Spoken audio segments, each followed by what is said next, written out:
অন্যরকম পাঠশালা নামে আমরা একটা ইউটিউব চ্যানেল চালাই। ও সো আমরা যখন বুয়েটে 2002 বা 3 এর দিকে হবে, তখন আমি সাথে আমার আরো ২-৪ টা ফ্রেন্ড মিলে আমরা ভাবলাম যে আমরা এই ফিজিক্স কেমিস্ট্রি ম্যাথ যা পারি না কেন, এটা আমরা ভিডিও শুট করব। তখন হচ্ছে ইউটিউবের জন্ম হয় নাই কিন্তু।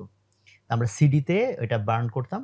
সিডিতে তখন তো সিডি তখন সিডি প্লেয়ার হ্যাঁ, ছিল। এবং আমাদের নিয়মটা ছিল যে এই সিডি গুলো আমাদের স্টুডেন্ট বা যাদেরকে আমরা দিব, শর্তই হচ্ছে এটার কোনো কপিরাইট নাই। এটার আইনে হচ্ছে কপি করো আইন। কপি করো মানে তোমাকে যে দিছি ফ্রি, তোমার কাজ হবে এট লিস্ট আরো ২ জনকে এটা ফ্রি বিতরণ করা। তো আলহামদুলিল্লাহ এইভাবে বেশ এটা ছড়াইছিল।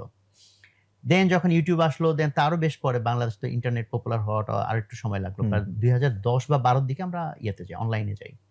এবং আমাদের উদ্ভাসের বেস্ট অফ দ্য বেস্ট টিচারদেরকে দিয়ে করা টোটাল সিলেবাসের সমস্ত ভিডিও অনলাইনে ফ্রি দেওয়া। তার মানে থিওরিটিক্যালি স্পিকিং উদ্ভাসে আপনার আসারই দরকার নেই।